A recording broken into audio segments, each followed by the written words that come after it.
Hello, everyone, and welcome back again to the Short Talk session. This is the first Short Talk session of the day, and I'm sure everybody had a great panel discussion. And thanks to Monica for having such a wonderful session.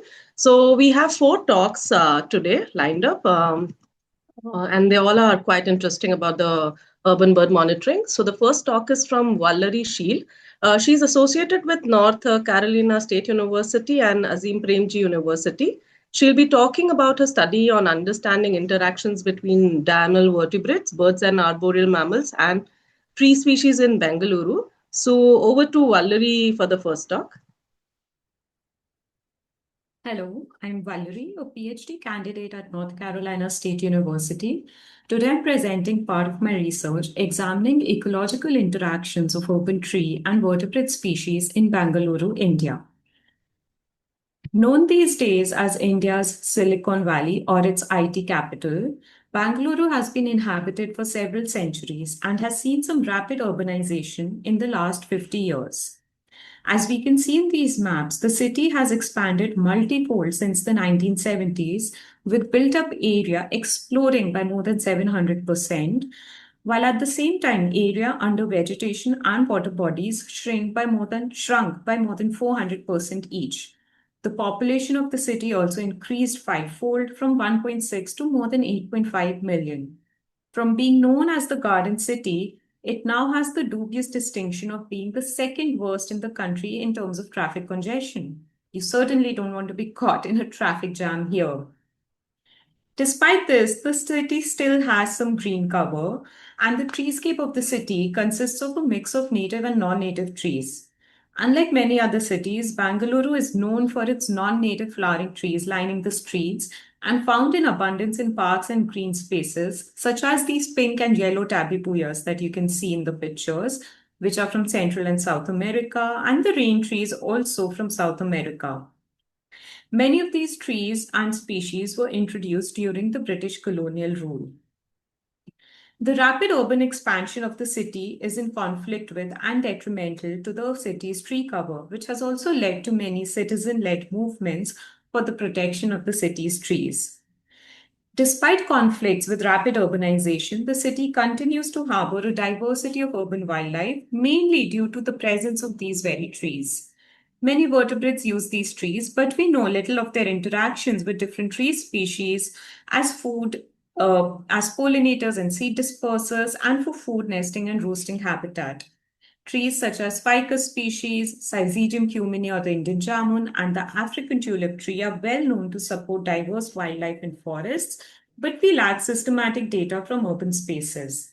A better understanding of these trees' ecological role can inform public policy about planting and managing different species to enhance and conserve urban biodiversity. For this study, we posed three questions focusing on diurnal urban vertebrates and fruiting and flowering trees in the city. First, we wanted to know which diurnal vertebrates depend on which tree species for food with a focus on fruit and nectar. Second, we wanted to see if any tree species are critical or keystone species for the urban vertebrates. And third, we wanted to understand how some urban habitat variables may be driving vertebrate visitation and diversity on these trees.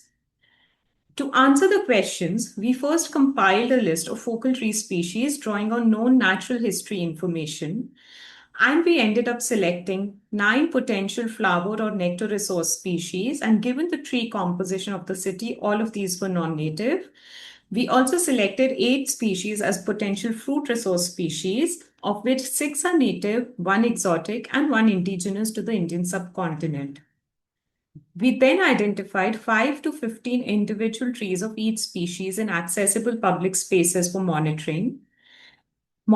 Systematic monitoring was conducted, which consisted of watching each tree during its peak flowering or fruiting period for 1 to 3 hours in the morning to document all vertebrate foraging activity till saturation in diversity. The data was collected in successive 10-minute blocks, and in each block, we counted the maximum number of individuals of each species foraging simultaneously. We then pooled the data for each tree species and averaged abundance per vertebrate species per block for analyses. This map shows the location of the trees that we monitored. All our monitoring sites were in central Bengaluru. We selected two large public parks, Cubbon Park and Lal Bagh, and two lakeside parks, Halesuru and Madiwala, which you can see in the panel on the right. We selected two medium-sized parks, Jayaprakash Narayan and MNK. And we selected one neighborhood, ISRO layout, and one neighborhood park, LNT, for conducting our systematic monitoring. We ended up monitoring 69 fruiting trees, which translated into 86 hours of monitoring, and 90 flowering trees, where we collected 100 hours of data. We observed 16 bird species and one arboreal mammal foraging on fruiting trees, and 9 bird species and one arboreal mammal foraging on flowering trees. We found higher levels of vertebrate foraging on several ficus species amongst the fruiting trees, uh, cementing their role, cementing a similar role for them in cities as in forest ecosystems. And amongst the flowering trees, we found a high level of vertebrate interaction on the African tulip tree or Spathodia campanulata. This is ongoing analysis. Until now, we've conducted a bipartite network analysis to identify which vertebrate species depend on which tree species for food. So this is the bipartite network of the fruiting trees, where you can see the tree species on the lower axis and the vertebrate species on the upper axis. TSPS refers to the arboreal mammal that we saw, which is the three-striped palm squirrel, while all the others are bird species. In this network, we found that the network exhibited a significantly nested structure. The observed NOTF value was higher than expected under a null model, as the p-value is less than 0.05, which indicates that specialist vertebrate species tend to interact with subsets of tree species, which are used by the more generalist vertebrate species. And this hierarchical structure was further reinforced by the weighted NOTF, which takes into account the interaction strengths as well. With the p-value of 0 when compared to null models, this indicates that specialists interact with subsets of generalist species, but less intensively. So these findings suggest that both the presence and intensity of interactions follows a nested pattern. Now, in this, we also observed that the network level specialization, which is H2 prime, was significantly lower than expected, as the p-value is 1, indicating that vertebrate species exhibit generalist foraging behavior with a very broad overlap in resource use, which we can also see visually in this network. All the species, the tree species here are arranged in decreasing order of vertebrate abundance. Now, this is another representation of the network in a matrix format with tree species on the vertical column and vertebrate species on the horizontal axis. As we can see the differences in the foraging intensity of different vertebrate species on different tree species. As the darker the color, the higher the interaction density. When we look at species level metrics, 3 ficus species stand out: Ficus bengalensis, Ficus benjamina, and Ficus religiosa. All 3 have very high degree centrality, which is the number of vertebrate species foraging on them. They also have high species strength and high partner diversity. This indicates that all these 3 species are highly used generalists in the network. Additionally, Ficus bengalensis has a weighted betweenness of 1, making it a key connector species in the network, a generalist hub. So all these 3 species are important food resources in the urban matrix, and they seem to be mostly generalists. Loss of any one of these from the matrix may not be a cause of concern, but loss of all 3 could impact several vertebrate species negatively. Additionally, we see that Muntingia calabura, or the Singapore cherry, which is an exotic tree, also has a high degree centrality and a moderately high species strength and high partner diversity. So this also is a moderate generalist and an important food resource in the network. We also noticed that this was the only food resource tree species which we recorded in abundance for the pale-billed flower pecker, making it an important resource for that particular species. So loss of this species from the urban matrix could negatively impact the population of the pale-billed flowerpecker. Now we come to the bipartite network of the flowering tree species. Here again, the network is arranged in order of decreasing vertebrate abundance. And the network is very similar to what we saw for the fruiting tree species, except in the network level specialization. So the network over here is moderately specialized because the p-value we can see is less than 0 when compared with null models. Comparatively, the network for the fruiting tree species was highly specialized. Here we've considered three different kinds of foraging behavior together, which was nectaring, nectar stealing, and florivory, as we found that individuals of many species displayed different kinds of foraging behavior at different points of time. This is the same network in a matrix format. Here again, we can see the differences in the interaction density. And when we look at the species level metrics, two tree species stand out, Handroanthus impetigonosus, or one of the pink tabby-buyas, and Spathodia campanulata, or the African tulip tree. Both of these are non-native, and Spathodia has a very high species strength and partner diversity, which may indicate that this is an important tree in the network and could be considered an important food resource.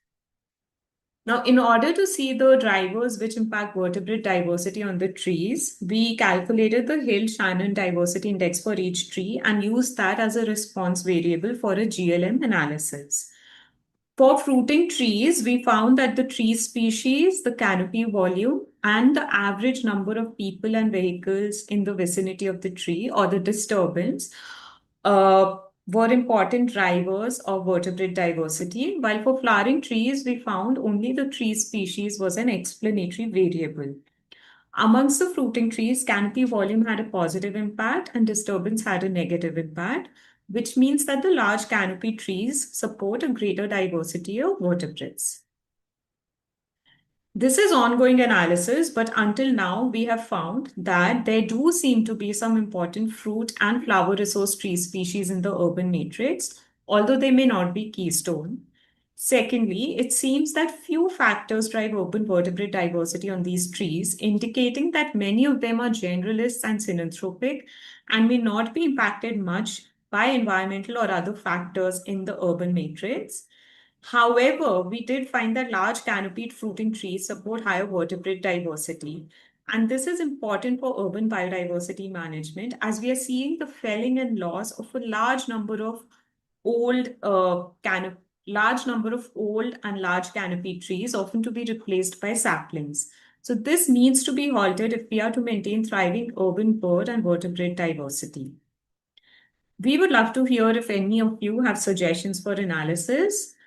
I would like to extend my gratitude to several people, including Swaroop Patankar, for leading data collection in Bengaluru, our interns, Joshika, Ahana, Mukta, Prakriti, Niranjana, Ranjana, and Swati, who helped with data collection, and funding that was provided by the Department of Forestry and Environmental Resources at North Carolina State University and Research Center at Azim Premji University. And we'll be happy to take your questions now. Thank you.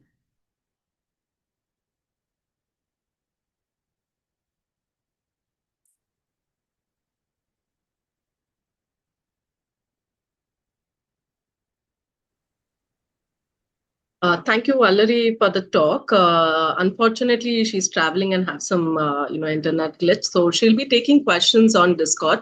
So I request all the participants to post the questions on the thread for Valerie, and we'll go for the second talk. So we have the next talk by Nishant Kumar. Nishant is associated with NCBS, TIFR, University of Oxford, and Think for Sustainability Research Foundation. He will be talking about his long-term monitoring work on black kite in northern India. So over to Nishant.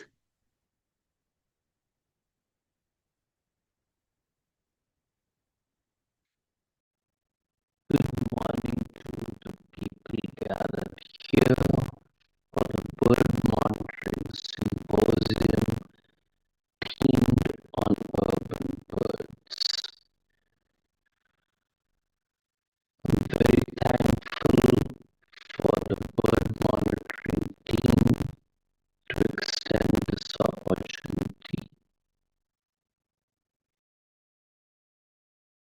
While my talk shall focus on aspects of our long-term work on black kites in Delhi, on your screen you can see that I reinvigorate the old debate about the requirement of a new theory on urban ecology.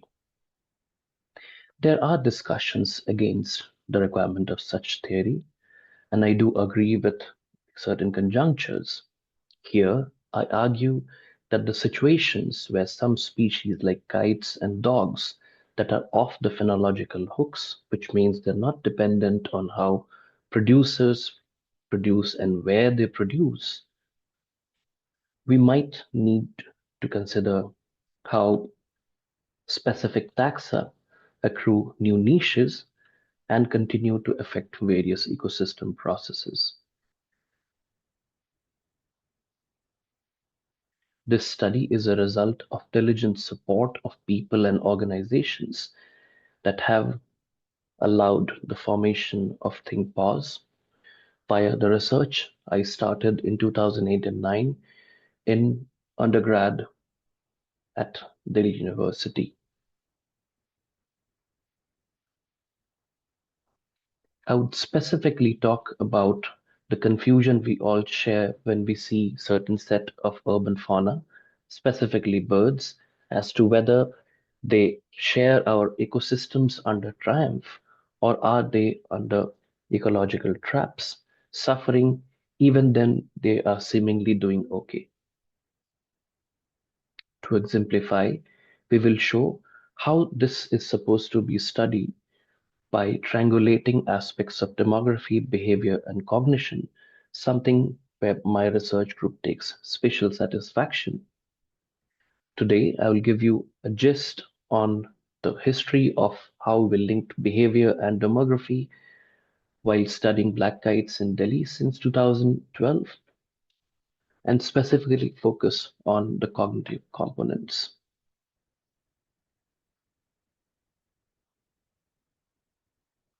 Earlier this year, our teammate Urvi Gupta has led the theorization of human ecological components of urban ecosystem. Her work focuses on the requirement to cover aspects of human practices and human beliefs, in addition to our focus on human infrastructure, because they have major implications on urban ecology, while our sociocultural benchmarks undergo major transitions. As many of you might be aware, for the work that I started in 2012 at 32 locations in Delhi, we had a simple question as to what happened when vultures were lost from Indian ecosystems by the turn of this century. We very soon realized that kites' breeding density did not change in 1500 square kilometer of Delhi based on the studies conducted by Galician in 1960s. This indicated that facultative scavengers in kites had a very different niche when we compared them against obligate scavengers and vultures. When we further focused on habitat selection aspects, we soon realized the importance of meat tossing ritual that forms 90% of the breeding kite's diet. We further showed that these individual level habitat selection behaviors also translate to population level impacts in the way their same covariates, when they are averaged out at plot scale, explain the variation in density in time and space. The details could be studied in the linked chapters.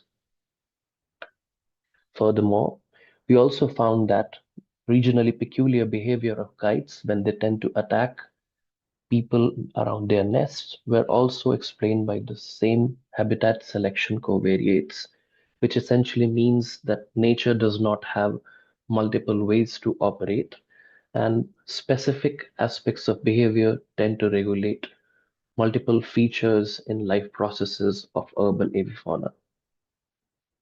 Since 2014, we have also focused on movement ecology, and when we tagged certain kites, from the dump sites of Delhi on the eastern border, we soon realized how our dump sites are majorly comprised of migratory kites from Milvus migrans Lineastis taxa. These kites winter in South Asia.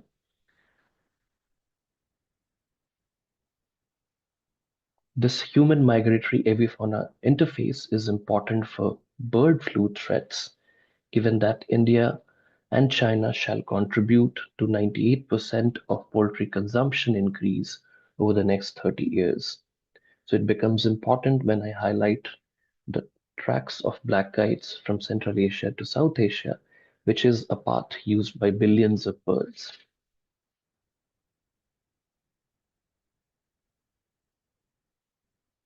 Such background knowledge of black kite ecology and behavior allowed us to address the bird strike conundrum of Indian Air Force, where kites are implicated in most of the damages, almost 62%. Our leadership in understanding urban ecology and specifically about black kite ecology allowed us to forge a collaboration.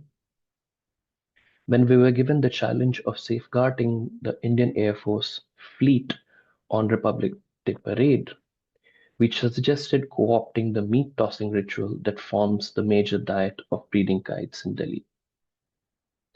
This was further supported by the telemetry data, which informs that somehow the fixed-wing aircraft and the helicopters tend to avoid the major air pockets utilized by kites.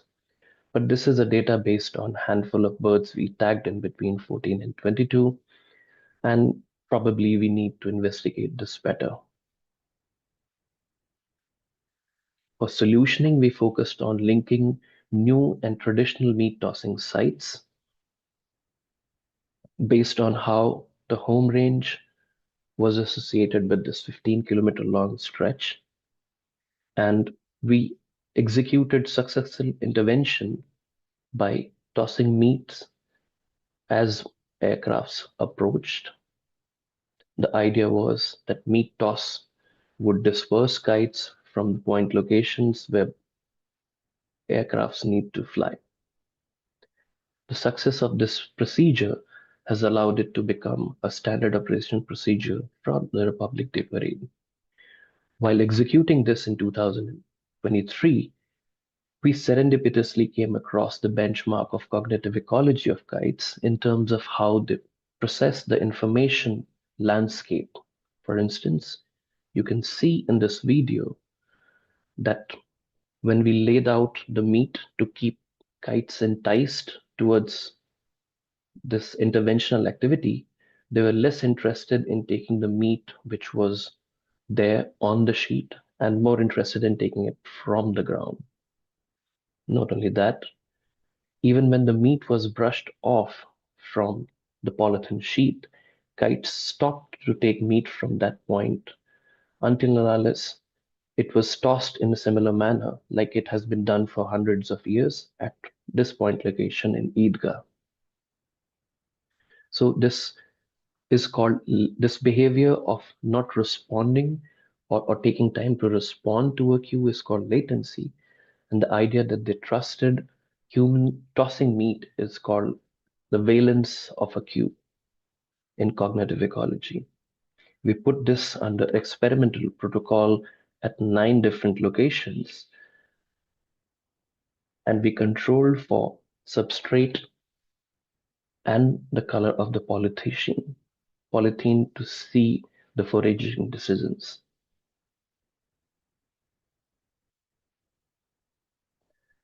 The results clearly indicate how environmental cues regulate the latency, while kites play high valence over human activities and consider certain activities trustworthy, which which demonstrates the level at which we are also being studied by non-humans on constant basis. While they socially decide to feed on meat from ground, bolus versus polythene sheet.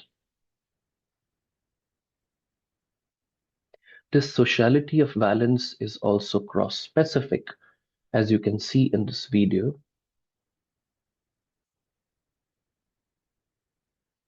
where black kite where black kites started to take stuff from the black color polythene, which is usually avoided, but only after dogs took stuff from those polythene sheets.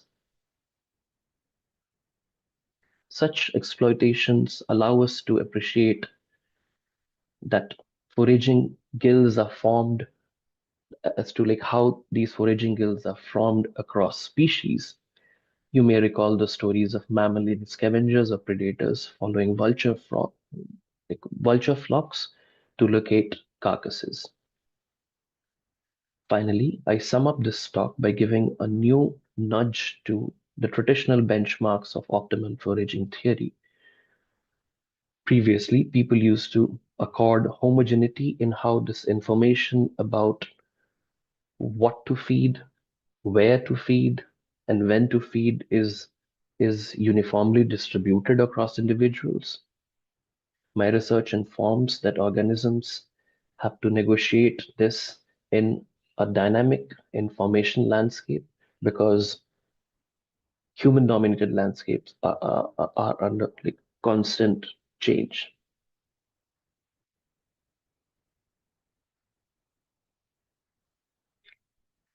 To sum up, we show here that organisms face ecological traps in situations when their individual experiences preclude the possibility of assessment of threats.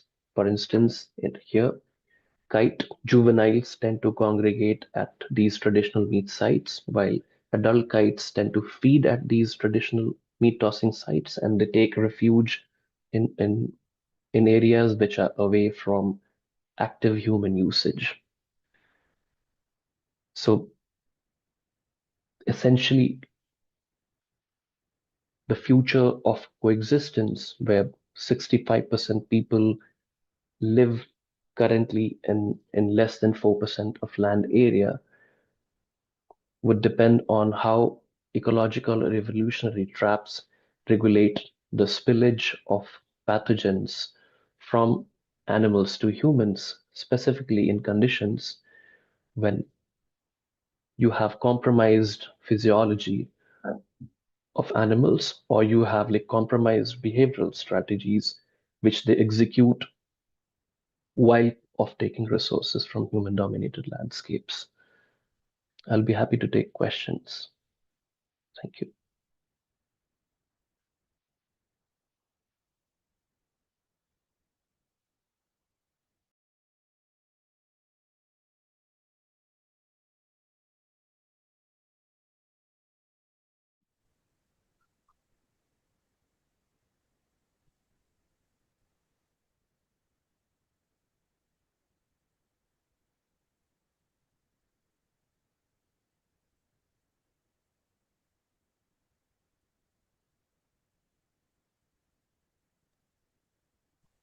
Uh, Thank you, Nishant, for the talk. We have Nishant online with us, and I request all the participants to post questions for him on the Discord channel. Nishant, really nice to see this. I really wanted to know, like, looking at the meat tossing thing that you tried, and kites were, actually preferring the tossed meat. So, was this thing very particular to the Delhi surrounding, or this has been observed in other parts of the country? Especially, I come from Mumbai, and on the outskirts of Mumbai, you see a lot of black kites. And there has been this practice of mid tossing at particular places, especially to in the slum areas very near to the airport. So Mhm. has this been as a suggested measure while the flights are taking on, or have been tested at other aerodromes? Thanks, Praveen, and other participants who organized. Am I audible well? Yes. Okay. So the idea is that for each like subpopulation or population, you have specific strategies towards how they exploit us. So you're very correct in assuming that it will only be successful when you have a traditional benchmark of them of taking this food. So yes, for certain sections in Bombay, if you look at Bengaluru, then there is a stadium where we have our regular cricket matches. There is a slaughter facility beside it. And then, of course, in Delhi. So you will have like success benchmarks if you wish to intervene and mitigate bird strike threats using meat tossing here. But we tried to do that in Agra and it did not work because traditionally the sites where they used to meat toss are not practiced anymore. So it can work and then it can also dwindle depending upon how the practice and behavior of kites are tied in time and space. Okay. We have the next question from Soumya. Fantastic talk, Nishant. Could you elaborate a bit about ecological traps that kites are facing? Couldn't get the part, sorry. So I think so. They just want you to repeat it, like they just missed that part in the presentation. Yeah. Yeah, I'm sorry for not making it clear enough because I feared that the time was running short. The idea of ecological trap traditionally has been contextualized in space as to like how we disturb a habitat in ways that organisms cannot understand the ways it has been devalued. So I do not contest that part or spatial aspects of why certain organisms are quote unquote fooled when they try and settle in such habitat patches. What my research also tries to argue is the aspect of trap from how information is processed by individuals depending upon their own individual life history traits. So our telemetry aspects in Delhi have informed that juveniles tend to remain clustered around these point locations where they get food from like meat tossing or from garbage, and which is true for both migratory and resident species, whereas adult birds tend to take advantage of these systems and they get away in relatively safe refuge which are devoid of major human habitations. So this is how I would contest the existing theory, which only implicates the idea of ecological traps as a spatial phenomena. It could also be an aspect where younger birds or younger avifauna, which are responding to human use landscapes, would inevitably be trapped ecologically, and they will have a clear selection benchmark or selection pressures or stresses to consume this information in a way that they learn to avoid the risks and take advantage of the benefits. So unless you do that, you will be removed from the population, which is what we wish to like study in long term as to how like acquisition of information from landscape determines whether you will be there in ecological trap or not.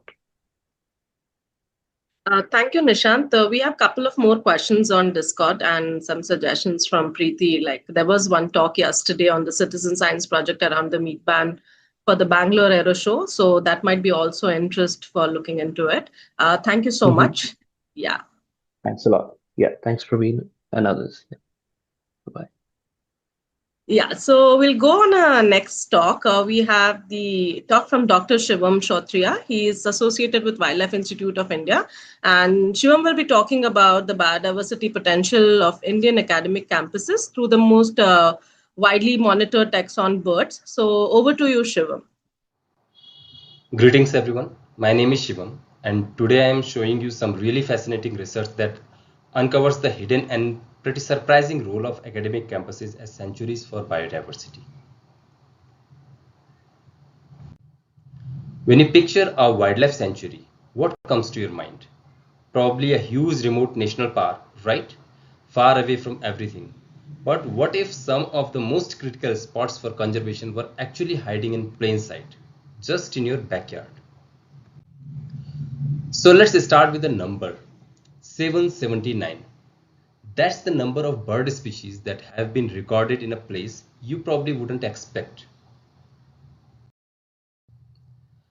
And just for the context, that's more than half of all bird species found in the entire country of India.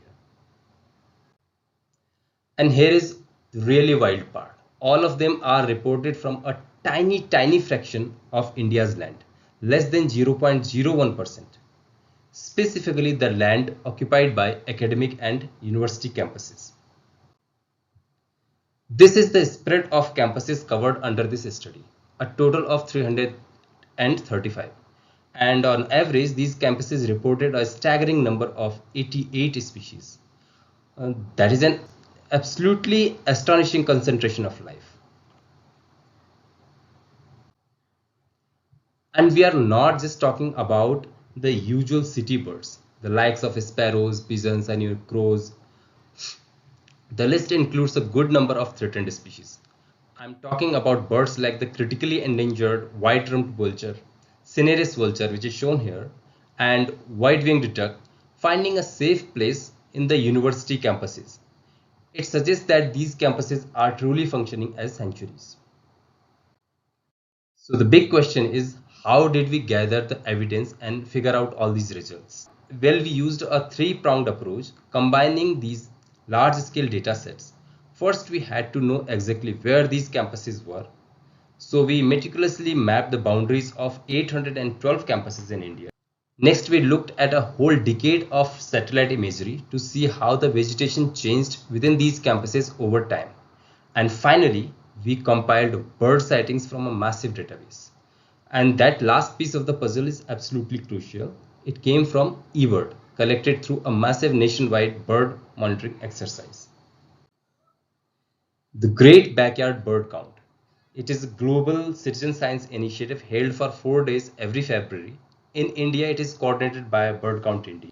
It was officially launched in 2015 with just 84 campuses. Each year, students, teachers, scientists, and volunteers go outdoor, record every bird they see on their campus, and upload data to eBird, creating a nationwide effort. Many of you might have participated in this. In 2025, participation grew encouragingly to more than 270 campuses, perhaps a bounce after the COVID years.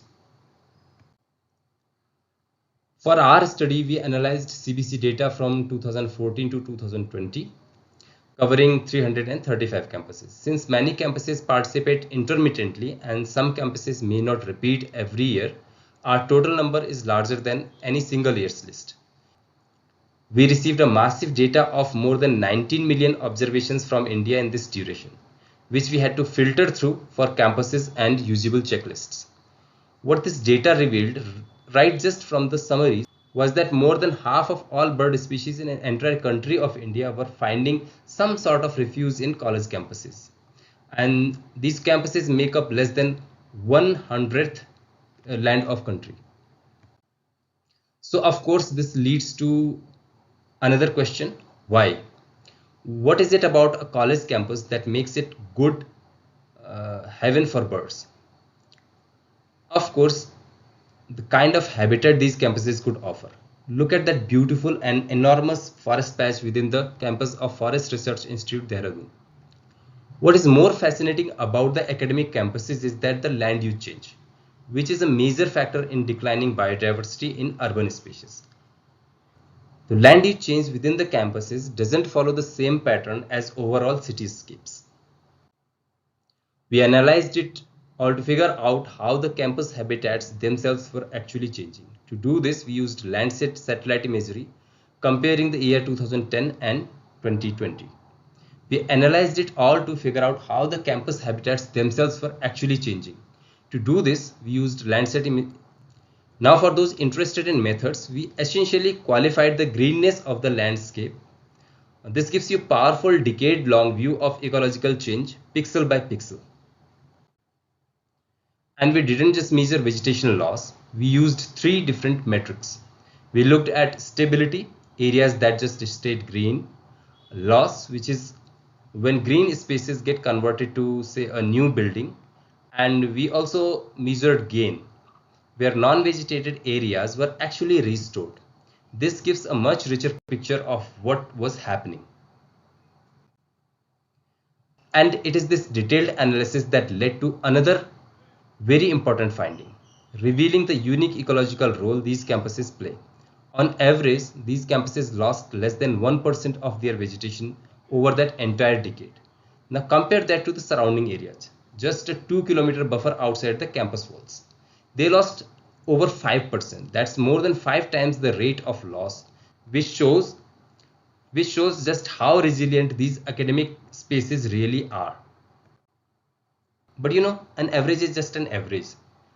To really understand what this resilience looks like on the ground, we compare two very different cities. So we are looking at Dehradun, which is this naturally green city in the Himalayan foothills. And then we have Hyderabad, a massive sprawling mega city in a much drier part of the country.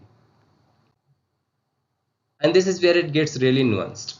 This shows you how much local context matters. More green here means stability as well as greenery to begin with. The campuses in Dehradun started with better greenery in the surroundings compared to the Hyderabad, where greenery around the campuses was already low. In Dehradun, the campuses were incredibly resilient, losing vegetation at only a third of the rate of their surroundings. But check out Hyderabad. The opposite was kind of true. The campuses there actually lost more vegetation than the surrounding area.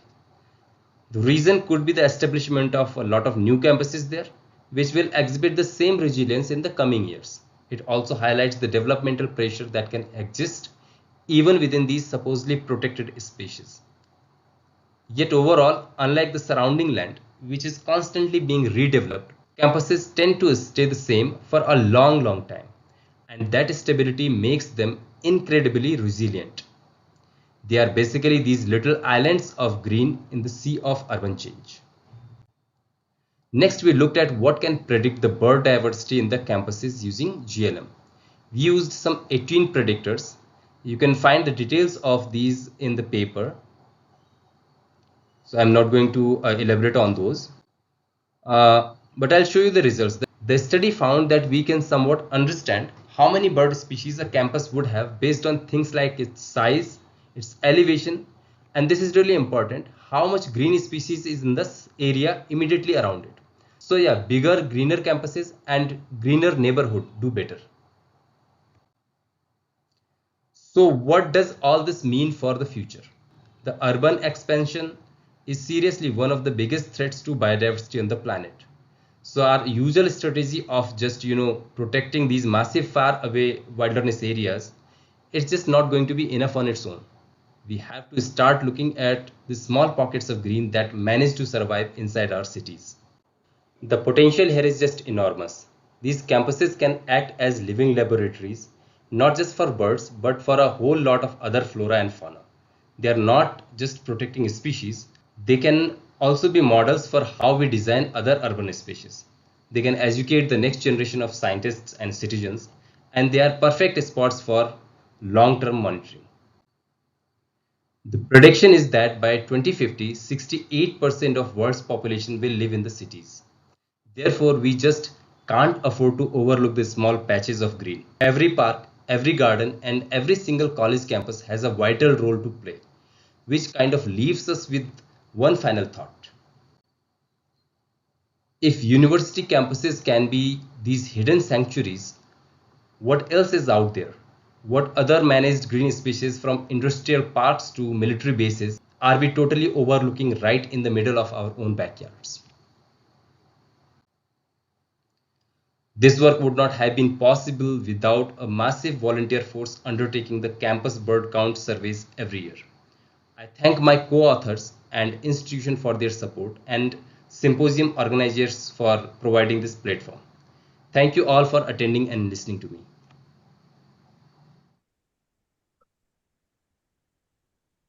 Thank you, Shivam, for the wonderful talk. It's quite interesting to see how campuses host so much of bird diversity. We have first question from Paul, and it is: could it be that the institutions were built on very high biodiverse region that host globally threatened species, and not that the presence of institution have resulted in their arrival or visit? And he has one more question in continuation: would that be a cause for concern or is it a relief? Okay, for the first question, Paul, thank you for the question. So, like all these campuses, all the areas perhaps are built upon these biodiverse regions. But the difference here is that the species that were earlier living in those areas are still finding refuge in these campuses, but not in the other areas outside of the campuses. So, what we are talking about is after that change, where we are still finding pockets for these species to live. But that change is not at the campus level itself, it's at the city level, or it's at the landscape level. So yeah, so these regions definitely had more species, but then those are gone because of the land use changes. In a way, if you see at a landscape level, it's a cause of concern, but at a local level, it's a relief thing. And not just these academic campuses, probably we have to look for other such spaces because we have the data for campuses, so we can see that. But we need such data from other species within the urban areas so that we can then find out that where all these species are finding spaces to live or refuse. Yeah. Shivam, yeah, since in morning, our Mm. panel discussion was quite focused Yes. on patch monitoring. And does any of Yes. the campuses have a long-term monitoring plan, as a patch monitoring program so that to see a long-term trend rather than just seeing the diverse campuses and certain species presence and what's happening in future, like? These are a lot of campuses, so I cannot talk about all of these. Just you can But probably give some example yes, to yes, the yeah. participants, yeah. Yes, but I can give you example from the Wildlife Institute of India campus as well as Forest Research Institute. These campuses have been participating in eBird surveys for last over 10-15 years. And apart from that, like we have a campus biodiversity monitoring project at WII itself. So we monitor all sorts of changes for plants, herpetofauna, butterflies, everything is monitored, and we have data for almost 20 plus years. So yes, long-term monitoring is possible and it should be taken at other campuses as well. So, Shivam, you Yeah. can take more questions on the Discord channel. And Yeah. thank you so much for this engaging talk. Thank you. I would like to now invite the next speaker, the last talk for this session. It's by Gopalakrishna R. He's associated with TIFR Hyderabad, and he'll be talking about the Hyderabad Bird Atlas, which is a large scale citizen science initiative aimed at systematically monitoring bird diversity across the metropolitan region to mainly understand how birds are responding to the Hyderabad's expanding urban footprint. So, over to you, Gopal Krishna. Hello everyone, I'm Gopalakrishna and I'm here to share the Hyderabad Bird Atlas, a citizen science initiative to systematically map our city's bird diversity. It is a collaboration of three birding groups in Hyderabad, which is the WWF India, the Hyderabad Birding Pals, and the Deccan Birders.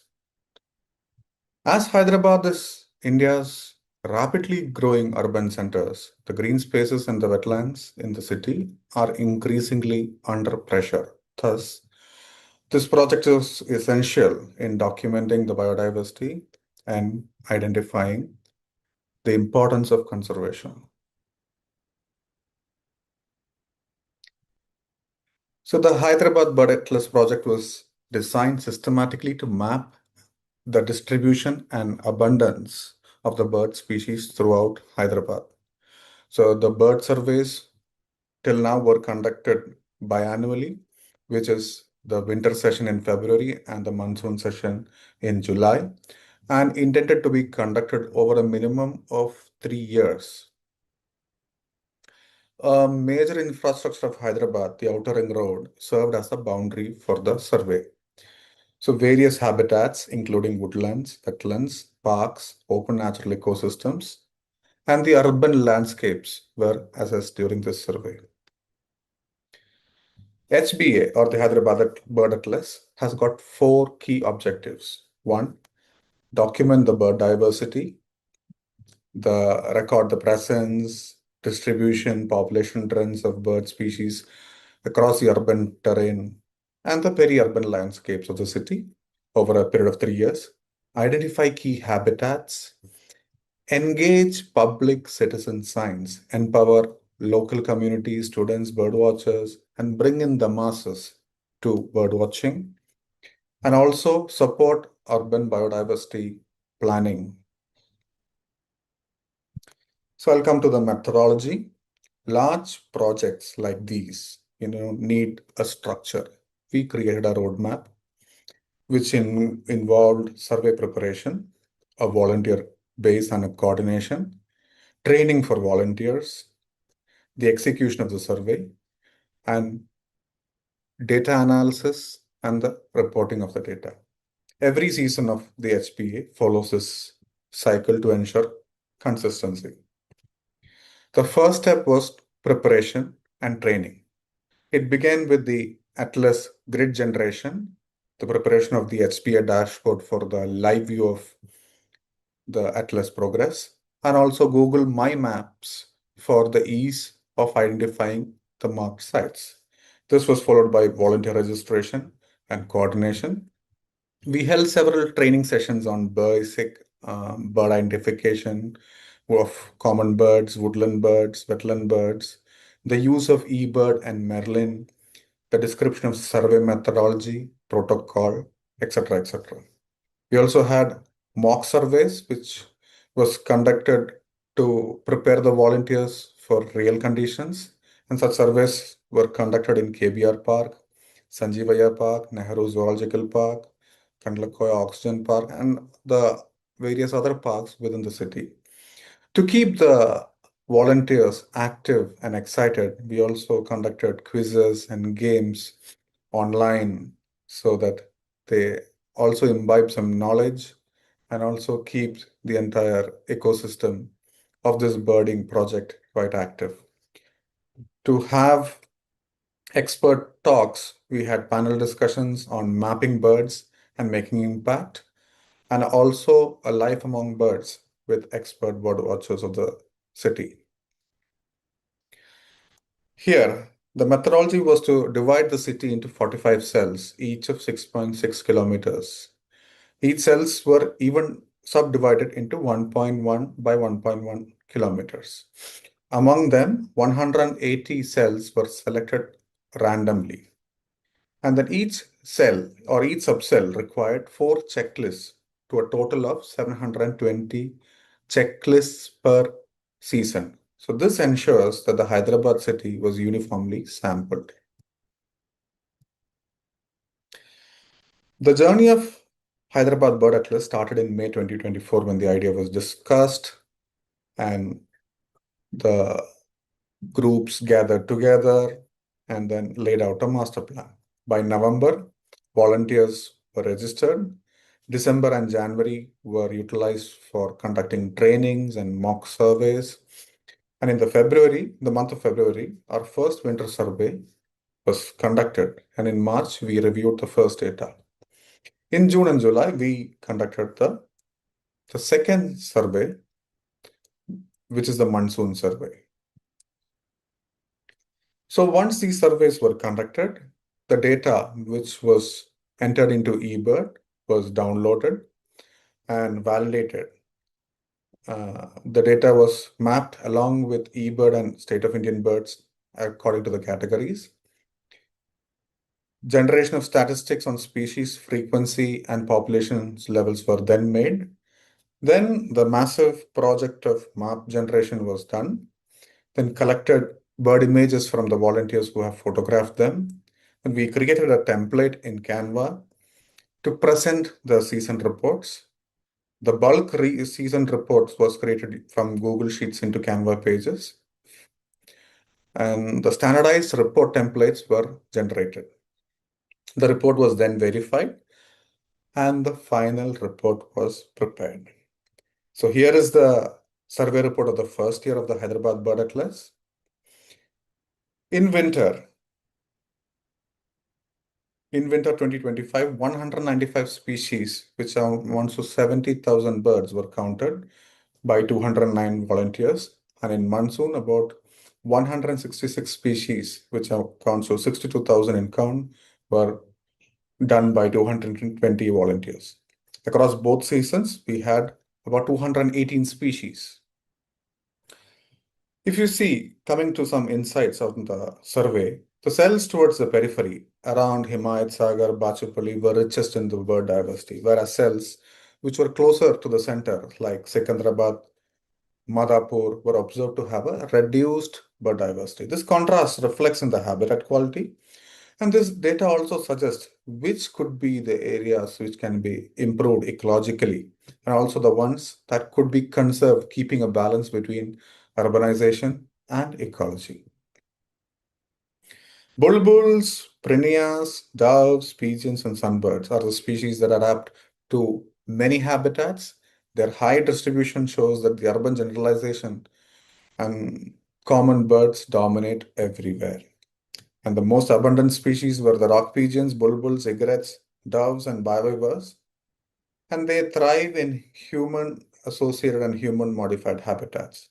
Too many of these may not mean that the urban diversity is healthy, but often symbols an ecological imbalance.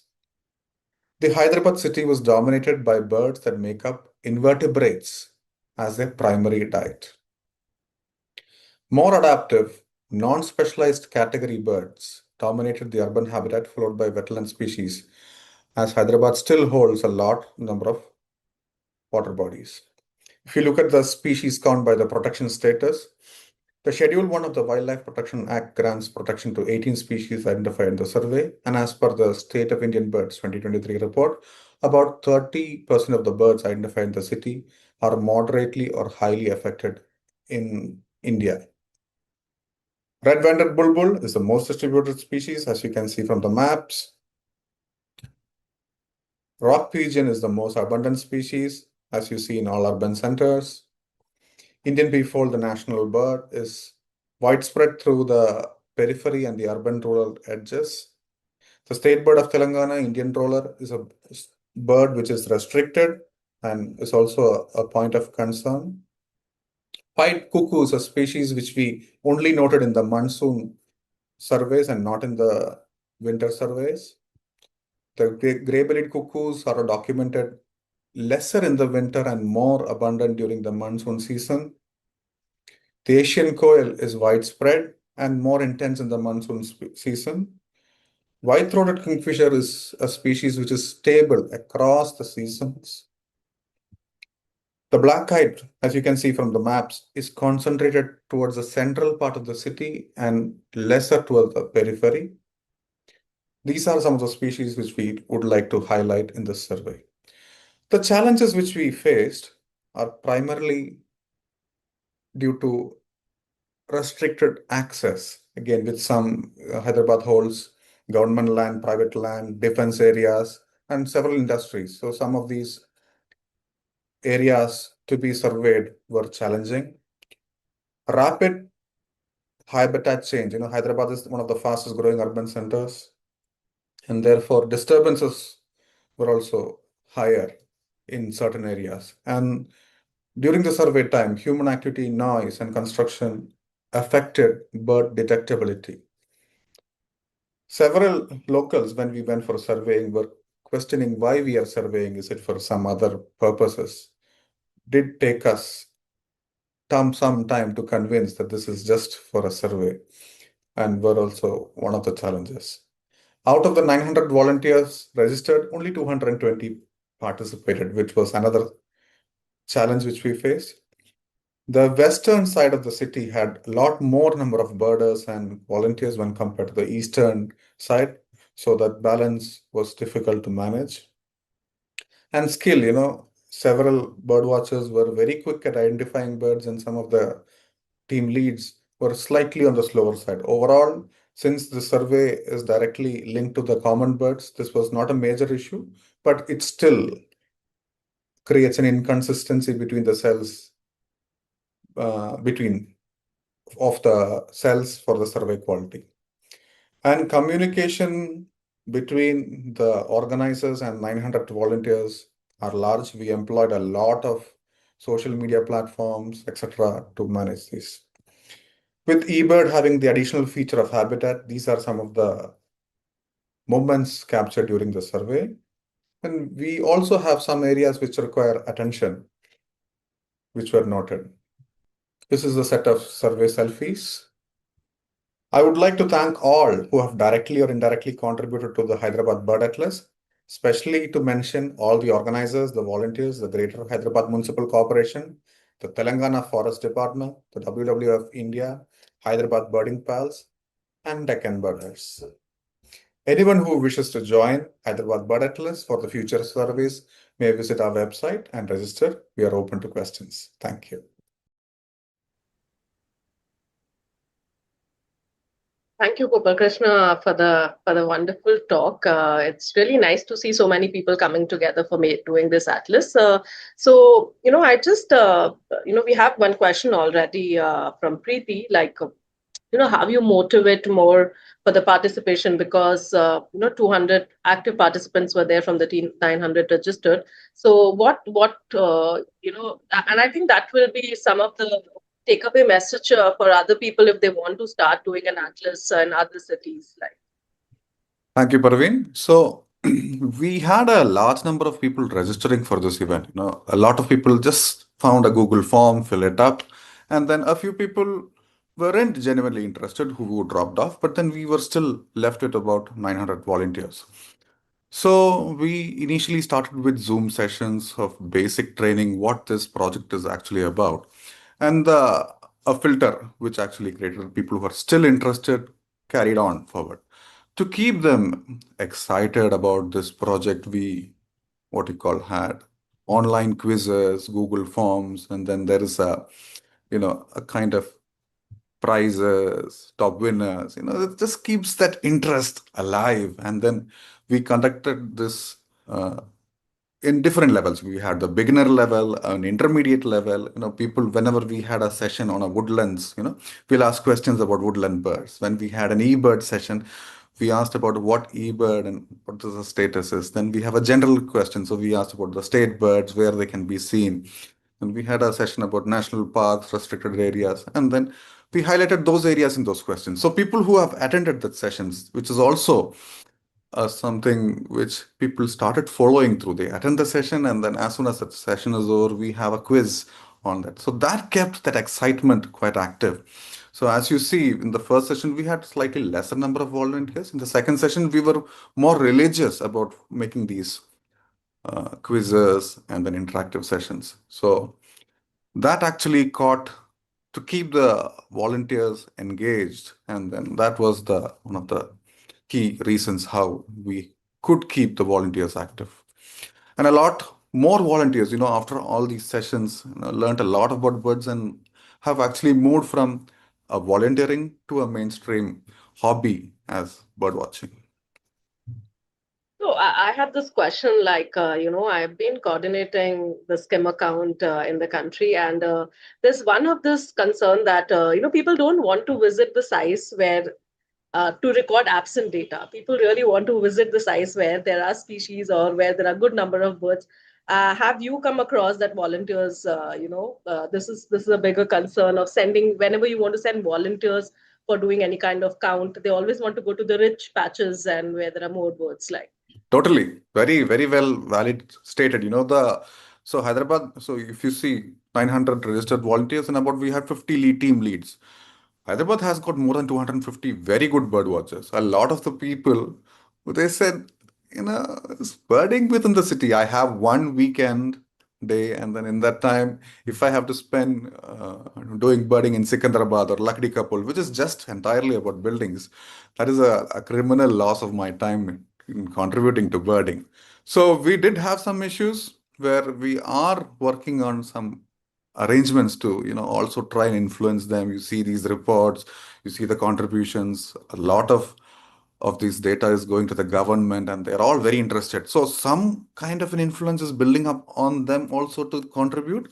So we hopefully would be seeing more contributions from the expert leaders of the city in the upcoming Bird Atlas sessions. Yeah. Thank you so much, Gopalakrishnan. We have a couple of questions more on the Discord channel for you, and I'll. It will be nice to interact with the participants over there. I thank all the speakers in this session. Thank you for taking out your time and making this session so engaging. You can still continue on the Discord channel, answering the questions of the participants and engaging with other participants. And there are a couple of talks in our speed talk sessions also, which are related to some of the themes that you all have talked about. So it will be nice to interact with those students. Also, I would request all the participants that the speed talk sessions are live. So you can, go to the Discord channels of the speed talk, and please have an engaging afternoon with all the speed talk. Thank you so much. Yeah. Thank you, Purvi. Thank you.